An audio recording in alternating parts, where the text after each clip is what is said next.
आप जहां भी बैठते, खड़े होते और जो भी छूते हैं उसमें याददाश्त होती है और हर समय आदान प्रदान होता है। तो ये एक सचेत प्रक्रिया होनी चाहिए। अगर वो मजबूरी भरी प्रक्रिया है फिर आपको उसकी कीमत चुकानी पड़ेगी। ऐसा नहीं है कि ये पाप है वो पाप है। सवाल ये है कि जीवन में आपकी प्राथमिकता क्या है।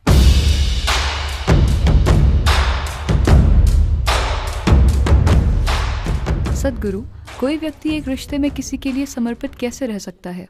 क्या यह स्वाभाविक है कि किसी से प्यार करते हुए भी दूसरों के प्रति सेक्सुअल अट्रैक्शन हो? इसका सही तरीका क्या है या इसे कैसे संभाला जाना चाहिए? देखिए, एक मानसिक समग्रता होती है, एक भावनात्मक समग्रता होती है, लेकिन एक शारीरिक समग्रता भी होती है। समग्रता का मतलब नैतिकता नहीं है।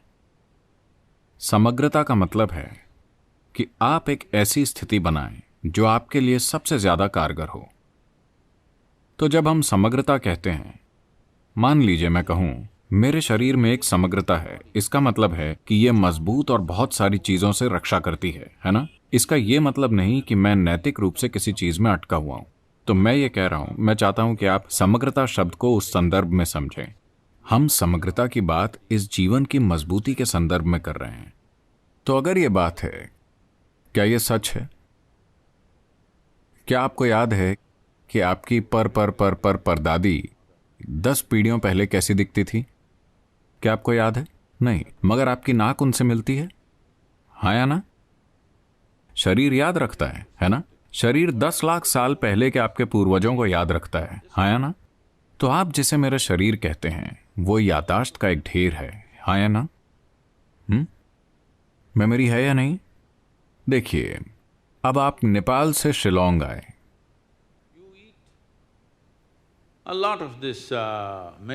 आपने बहुत सारा मेघालय का खाना खाया। आपके नैन नक्श नहीं बदलेंगे क्योंकि आपका शरीर याद रखता है कि आपकी जेनेटिक्स क्या है, चाहे कुछ भी हो। या आप मान लीजिए गाय का भोजन या कुत्ते का भोजन खाना शुरू कर देते हैं, आपका शरीर कंफ्यूज होकर कुत्ता या गाय नहीं बन जाएगा क्योंकि इसमें विकास संबंधी याददाश्त है।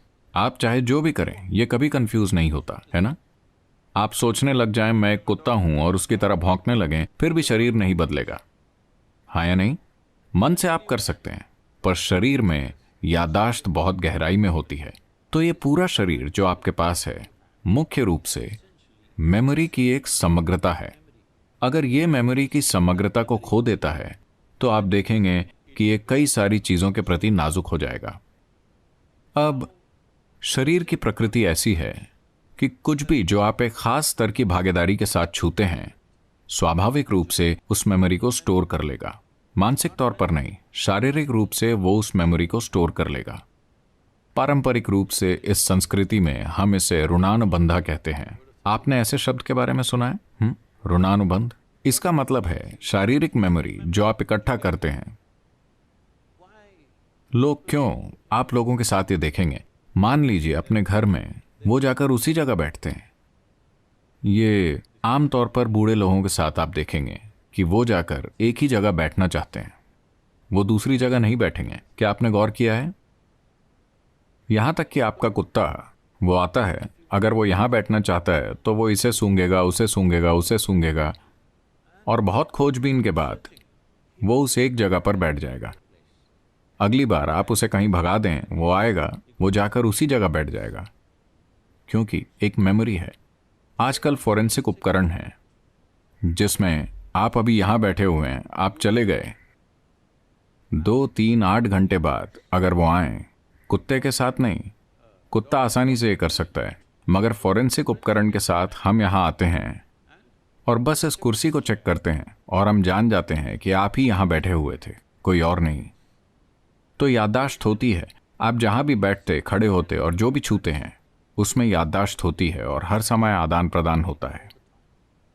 आप नेपाल से आई हैं, भारत में भी ये काफी हद तक है, दक्षिण में बहुत मजबूती से है, उत्तर में ये शायद कमजोर पड़ गया है। हम लोग कभी किसी दूसरे व्यक्ति को नमक नहीं देते, आप ये जानते हैं? यहां भी अगर कोई आपको नमक देता है, आप कहते हैं प्लीज उसे वहां रख दीजिए, क्योंकि कुछ चीजें हैं जो मेमोरी को बाकी चीजों से बेहतर संचारित करती हैं। नमक, तिल, नींबू, इसी तरह अगर आप देते हैं, पारंपरिक लोग कहेंगे उसे वहां रख दो, मैं ले लूंगा। क्योंकि वो नहीं चाहते कि आपके साथ ऋणानुबंध विकसित हो। अब भारत में अगर आप लोगों की पुरानी पीढ़ी को देखें, अगर आप उनसे हाथ मिलाना चाहें, वो इस तरह करेंगे, क्योंकि वो आपके साथ ऋणानुबंध नहीं चाहते, क्योंकि इसका मकसद आपके शरीर की मेमोरी की समग्रता को इस तरह रखना है कि वो दूसरी चीजों के प्रति संवेदनशील ना हो, कि आप बहुत जुड़ा हुआ जीवन बन जाएं। अगर आप खुद को एक संभावना के लिए विकसित करना चाहते हैं तो आपको याददाश्त की समग्रता को बरकरार रखना होगा। ऋणानुबंध का मतलब यही है, आप अपनी शारीरिक मेमोरी को कम से कम रखते हैं।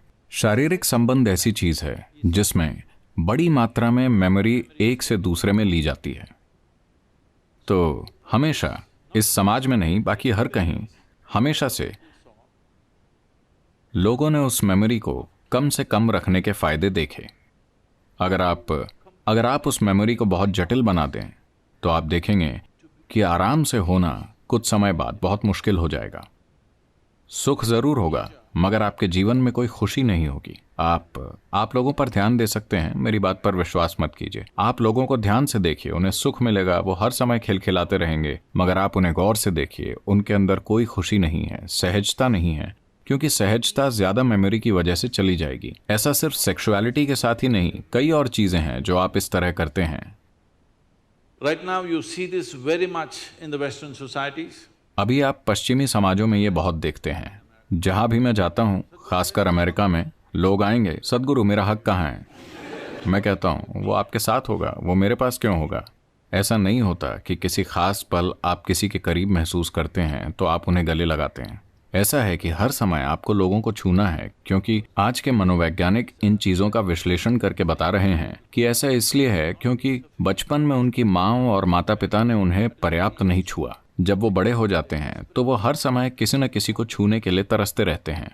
इन सभी चीजों का व्यक्ति के जीवन पर बहुत असर पड़ता है। कितना शारीरिक संपर्क हुआ जब बच्चा पैदा हुआ, ये तय करेगा कि वो बाद में कितने शारीरिक संपर्क की चाह करेंगे।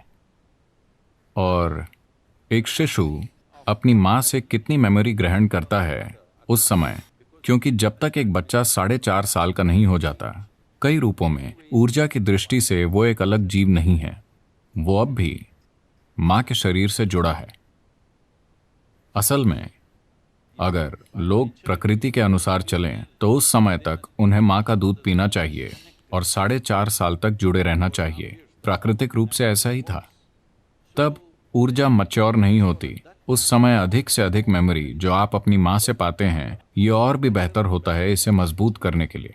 मगर एक बार बच्चा बाहर जाने लगता है और एक अलग इंसान बन जाता है, जीवन खुद को व्यवस्थित करता है। लोग मेरे पास आकर कहते हैं, सदगुरु क्या आप मेरी बेटी को आशीर्वाद दे सकते हैं? क्या आप मेरे बेटे को आशीर्वाद दे सकते हैं? सबसे पहले मैं पूछता हूँ क्या उम्र है? अगर वो कहते हैं 15, 16, 18, ठीक है। अगर वो 21 से ऊपर होते हैं, मैं कहता हूँ नहीं, क्योंकि मेरा आपको आशीर्वाद देना, आशीर्वाद आपके बच्चे तक नहीं जाएगा। आप भावुक होकर सोच सकते हैं वो मेरा बच्चा है, मगर जहां तक जीवन का संबंध है वो पूरी तरह अलग हो चुका है।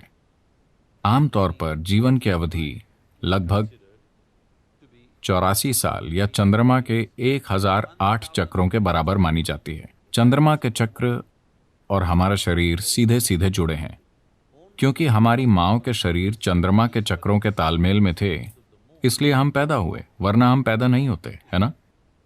हेलो? तो एक पूर्ण जीवन चंद्रमा के 1008 चक्रों के बराबर माना जाता है, जिसे लगभग 83 से 84 साल मानते हैं। तो अगर कोई 84 पार कर लेता है, उसे एक पूर्ण जीवन माना जाता है। इसमें पहली तिमाही ही एकमात्र समय है जब वो अपने माँ बाप से जुड़ा होता है। उसके बाद बच्चे को आगे बढ़ना चाहिए, क्योंकि ऊर्जा की दृष्टि से आप उन दोनों जीवन को जोड़ नहीं सकते। तो उसी समय लालसा होती है। अगर आपने अपने अंदर जरूरी समग्रता नहीं बनाई है तो दूसरे शरीर की चाह बढ़ जाती है। हालांकि हार्मोन्स का समय 15 से 20 के बीच सबसे ज्यादा होता है। किसी के साथ जुड़ने की चाहत 21 साल की उम्र के बाद बढ़ती है, क्योंकि अनजाने में आप एक सैटेलाइट की तरह हैं जो मेन मदर से दूर हो गया। आप मदरबोर्ड से अलग हो गए। अब आप किसी चीज से जुड़ना चाहते हैं जब तक कि आपको थोड़ी समग्रता ना मिल जाए। इसीलिए 12 से 18 साल के बीच शरीर को मजबूत करने के लिए बहुत साधना करनी चाहिए। ताकि आप बेतहाशा किसी चीज या किसी व्यक्ति से खुद को ना बांध लें। आपको जागरूकता में अगर आप एक साथी बनाना चाहते हैं तो ये एक सचेत प्रक्रिया होनी चाहिए। अगर वो मजबूरी में होने वाली प्रक्रिया है फिर आपको उसकी कीमत चुकानी होगी। ये नैतिकता का सवाल नहीं है।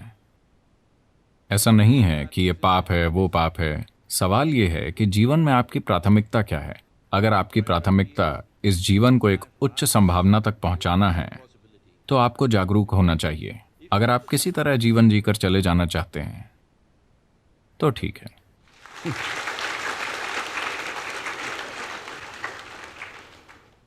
धन्यवाद सद्गुरु। माफ कीजिए अगर मैंने आपको निराश किया। आपने सिर्फ मेरे प्रश्न का जवाब दिया सद्गुरु, उसके लिए बहुत धन्यवाद।